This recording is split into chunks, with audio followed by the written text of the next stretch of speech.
mga dapat tandaan bago bumili ng exotic birds. So yun po yung ating pag-uusapan sa videong ito.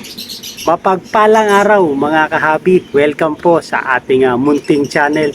At kung napadaan po kayo at kung bagong viewers ka sa channel na ito, ay humingi po ako ng favor, please subscribe my YouTube channel, Olen Aviary at iba pa. So yung pag-uusapan natin regarding po sa exotic birds. So ano nga ba yung exotic birds? Baka yung inaalagaan natin na ibon mga kahabi ay napapabilang sa exotic. So, ano ba yung dapat nating tandaan bago tayo bumili ng exotic birds? So, baka nagpaplano tayo bumili ng mga ibon, hindi natin alam na yung bibili nating ibon ay napapabilang pala sa exotic birds. So, ano ba ang ibig sabihin ng exotic birds? Ang exotic birds ay tumutukoy sa mga ibon na hindi likas o hindi karaniwan sa isang lugar. Kadalasan sila ay nagmula sa ibang bansa o ibang rehiyon at kilala dahil sa kanilang makukulay na balahibo, kakaibang anyo o pambihirang ugali. So yun po yung mga exotic birds. So galing sa ibang bansa. So yung ibig sabihin, yung mga imported na mga ibon ay mga exotic birds o galing sa ibang rehiyon or galing sa ibang probinsya na napapabilang sa mga endangered species o instinct. Sila po yung mga exotic birds o yung mga makukulay na mga balahibo at kakaibang anyo. So sila po yung mga tinatawag na exotic birds. So marami po mga exotic animals, pero pag-usapan lang natin mga kahabi ay regarding po sa ibon, sa buhay mag-ibon. So hindi po ito pangkaraniwan nating nakikita, na katulad ng mga maya, na mga kalapate, sila po ay mga domesticated birds naman po. Hindi po sila napapabilang sa exotic birds. So narito ang mahalagang dapat tandaan bago bumili ng exotic birds upang masiguro ang legalidad, kalusugan at tamang pag-aalaga sa ibon. So unang-una po, legalidad at permit. Siguraduhin na legal ang breeder o seller. Maraming exotic birds are ang protected species at bawal bilhin kung walang permit. So yun po ang kailangan natin kailangan legal po yung breeder at si seller. Humingi ng humingi ng dokumento tulad ng Certificate of Origin, Breeding, Wildlife Permit kung kinakailangan sa bansa mo, Transport Permit kung ililipat mula sa ibang probinsya o bansa. So kung bibili tayo, kailangan merong kaukulang deed of sale or mode of acquisition. Meron pong wildlife certificate kung ito po ay nabili natin sa CWR or sa wildlife farm permit, at kailangan po ito ng LTP o yung local transport permit upang mabiyahe natin yung ibon. I-avoid ang mga suspicious walang papeles. Madalas ito ay galing sa illegal wildlife trade. So yun po ang ating iiwasan mga kahabi, na bibili ng ibon na walang kaukulang dokumento. Kalusugan ng ibon. So yun po yung pangalawa nating dapat tandaan bago bumili tayo ng mga exotic birds. Kalusugan ng ibon. Obserbahan kung ang ibon ay aktibo at alerto, malinis ang mata, balahibo at ilong, normal ang pagtayo at paghinga, walang bald spot o sugat. So yung mga nakikita nating hindi maganda sa kanyang balahibo, yung mga bald spot or sugat. So iwasan ang ibon na nakatukod lang, laging antok o ayaw kumain, may diarrhea, watery dropping. So yun po yung ating uobserbahan sa kalusugan ng ibon. Tanungin ang seller kung vaccinated o napacheck up na sa vet yung ating bibiling ibon. So yun po yung ating i-consider. So yung pangatlo natin ay yung credibility ng seller or breeder.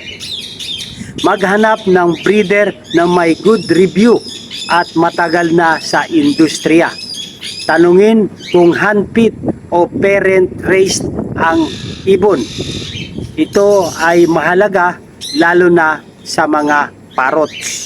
So, alam naman natin na iba yung pagpapalaki sa handfeed at iba rin po yung pagpapalaki sa parent raised, yung breeder mismo ang nagpalaki doon sa mga inakay. So, may konting epekto po yan. So, pag handfeed po, medyo delay po yung kanilang pagmamatured at pagbibreed. Hindi tulad ng parent raised na para silang likas or nasa ilang yung kanilang pamumuhay, parang wild po sila, kaya mailap yung parent raised. So ito po yung pagkakaiba ng handfeed at parents raised. At bisitahin ang aviary o shop kung maaari para makita ang kondisyon ng ibon. So kailangan i-consider din natin yung pangatlo natin na tatandaan bago tayo bumili ng ibon, yung credibility ng seller at ng breeder. Yung pang-apat natin, tamang species para sa inyong karanasan. So hindi lahat ng exotic birds ay beginner friendly. Halimbawa, kung tayo ay baguhan sa pag-aalaga ng ibon, ay pwede natin i-consider ito sa mga beginners, yung budgies, yung mga parakeet, kakatil, lovebirds. Yan, pwede muna tayo magsimula yan kung baguhan pa lang tayong mag-aalaga ng mga exotic birds. Ito yung tinatawag na small birds o small parrot. Itong mga parakeet, kakatil, lovebirds o yung tinatawag na budgies. So kung tayo naman ay meron ng karanasan, intermediate na, ibig sabihin na nakapag-alaga na tayo ng mga exotic birds, so pwede na tayo mag-adapt ng mga conure, ringneck, sa mga GCC o yung mga tinatawag na medium birds. So dahil sanay na tayo mag-alaga ng mga small parrot. So kung tayo ay bihasa na, ay advance na tayo. Pwede na tayong pasukin yung mga African Grey, Macau, Cactus, yung mga large birds na tinatawag. So yun po yung ating may share para sa mga baguhan na mga dapat gawin. Dapat natin tandaan kung tayo po ay mag-aalaga or tayo ay bibili ng mga exotic birds. Iwasan ang pagbili ng rare o highly demanding species kung hindi ka pa handa. So wag po tayo mag-advance ng mga species ng mga exotic kung hindi pa naman natin alam yung dapat natin gawin, dahil baka mahirapan lang tayo sa pag-aalaga at masayang lang yung ating pagbili, dahil alam mo naman natin yung mga rare na mga exotic species ay medyo pricey po ang kanilang presyo. So yung pang-lima natin, requirements sa tirahan, cage or aviary. Dapat may malaking cage. Maraming exotic birds ang active at kailangan ng exercise. Tamang purchase, toys at safe material. Walang rust or lead. So kailangan wala yung kalawang. At tiyakin na ligtas sa predator, pusa, aso, daga at sa sobrang init at lamig. So yung pang-anim natin ay pagkain at nutrisyon. Hindi sapat ang buto lamang. Seeds, karamihan ay kailangan ng pellet, fresh fruits at vegetable, clean water daily. So yun po yung kailangan nating ihanda at dapat nating tandaan. So huwag lang tayo magdidepende sa seeds. So ang pangpito natin na dapat tandaan bago tayo bumili ng mga exotic birds, budget at long-term commitment. Exotic birds can live very long. Budgies, 5 to 10 years. Kakatil, 10 to 15 years. African Greys, 40 to 60 years. Macau, 50 to 18 years. So, ang may gasto sa food, cage, toys, vet, check-up at emergency care. So yun po yung ating dapat tandaan kung tayo ay bibili ng parrot. Long-term commitment. So baka tayo'y wala na, yung parrot nating inalagaan ay buhay pa dahil sa kanilang napakahabang lifespan, ika nga. So yung pangwalo natin ay behavior at noise level. Maraming exotic birds ang maingay at nangangailangan ng daily interaction. Pag-isipan kung sakto ba ang iyong lifestyle sa lugar, lalo na kung may kapitbahay. So i-consider po natin din na yung kapitbahay natin baka ayaw nila ng maingay, baka lang tayo ay mareklamo. Kahit po tayo ay documented CWR, ay hindi po iyon ang dahilan.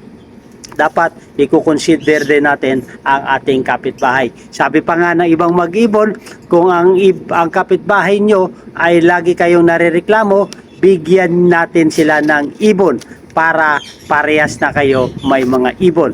Baka yun po ay naiinggit lamang.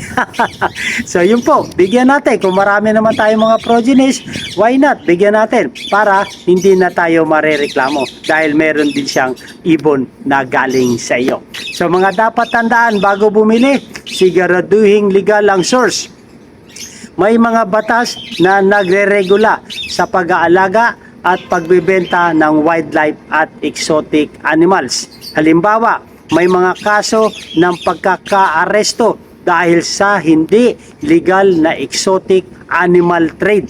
So ito po yung tinatawag na illegal trading o yung illegal na pagbebenta, walang kaukulang dokumento.